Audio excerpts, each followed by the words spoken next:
Thank you, Mr. Chair. Mr. Secretary, a couple of days ago, in the last hearing when you were here, we somehow settled the issue that restitution is not a requisite for an applicant to the WPP. Is that correct? It's not in the law.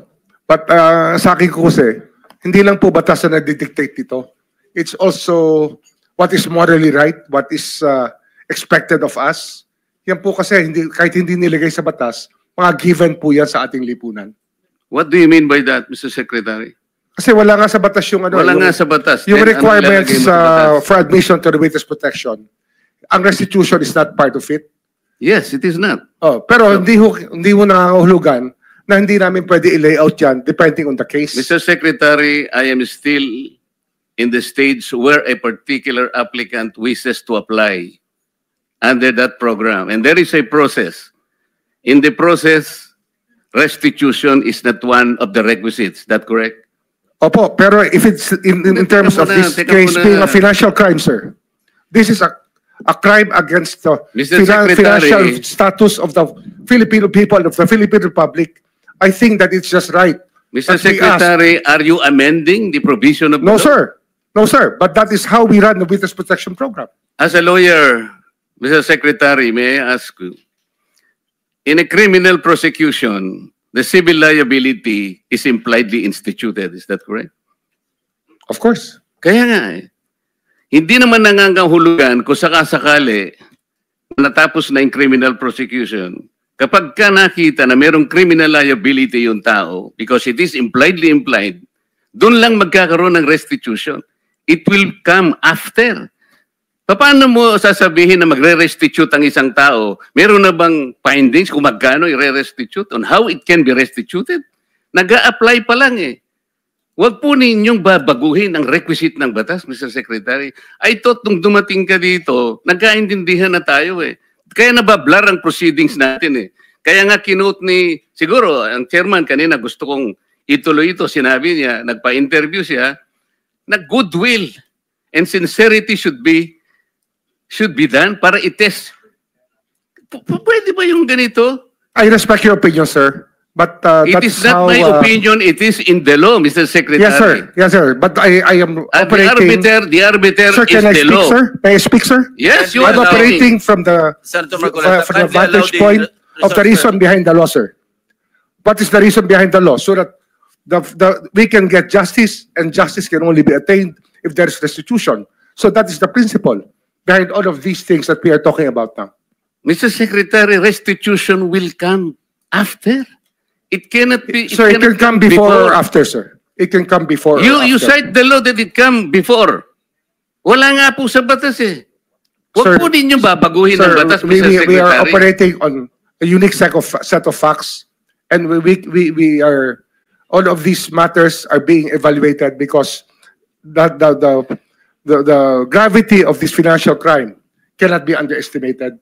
And that the more assets that we're able to preserve at the outset, the better for our country, sir. Mr. Secretary, I'm very sorry for such a reasoning like that.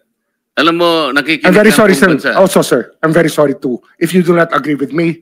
But I respect your opinion, sir, and we will carry out our job as we deem fit, as we see. Mr. Chair, I said that the I am not country needs. expressing an opinion here. I am articulating the provision of law. You do not change the provision of law, Mr. Secretary.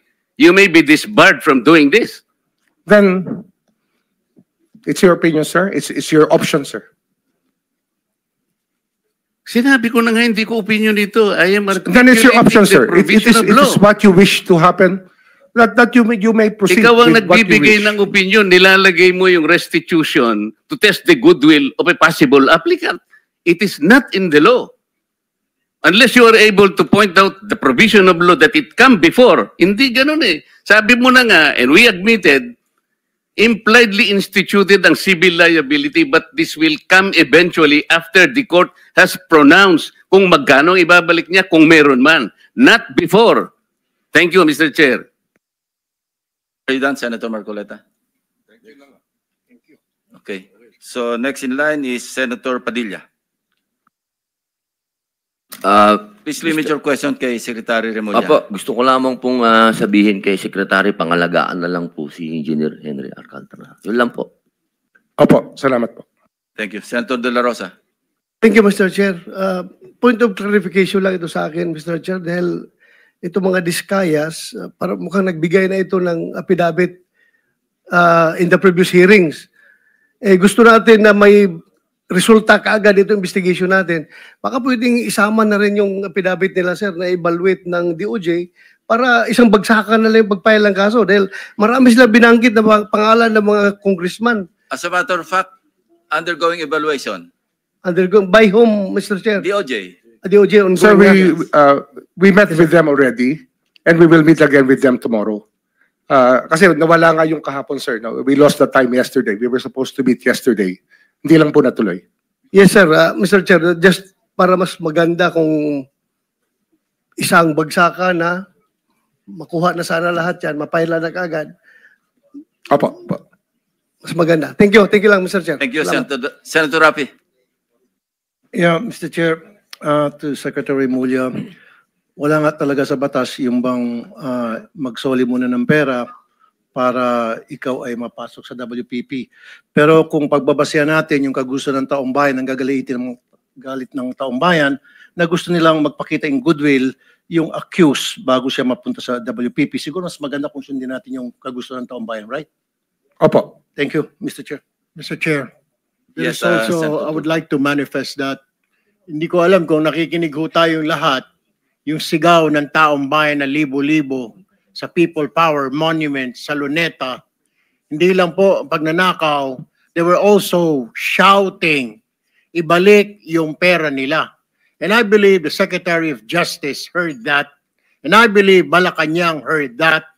Kaya nga po, dito po sa mga kontraktor, mga opisyal, isole ninyo ang pera ng taong bayan.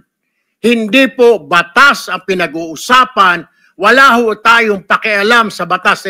Sometimes, you have to bend the law to be able to please the people.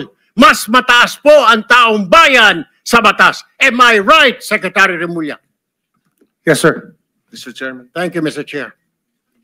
Second round, Senator Pangilinan. just to lower the decibels and the stress that comes with high emotions.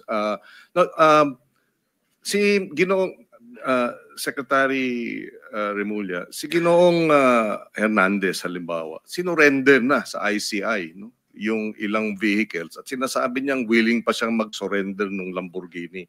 I mean, that's his voluntary act. If Engineer Alcantara will do the same voluntarily as a sign of goodwill, there is no law that prevents him from doing that. So therefore, we this restitution issue, while it is the law, does not prevent the government from being broader, mas malawak ang kanyang pag-implementa ng mga programa at mga batas, lalo na pag voluntary ang pagbigay ng mga malalaking, yung mga mamahaling sasakyan, voluntaring ilabas itong isurrender ang mga pondo, etc. Hindi po ba? Opo. Sa karanasan ko kasi, pag inintay po natin yung court judgment na maging final para isurrender po ang lahat, baka wala, puti na mga mata natin, wala pa hong nangyayari. Kaya habang maaga po, we try to get as much para maibalik na po sa taong bayan yung dapat hong ibalik. In fact, yung pagbabalik is a sign of cooperation, which the courts will eventually consider when it sentences or if it provides the exemption and the immunity. Hindi po ba? Opo. So that should guide itong ating mga testigong nais mag-apply sa Witness Protection Program. Kapag kayo ay nagko-cooperate, ito ay magiging senyales sa ating korte na maaring ma-grant ang exclusion and exemption and immunity. At the same time, kung may sentensya, pati iyon, mapapababa pa among others. For the record, Mr. President. Tama po. Thank you. Yes, Senator JB. I just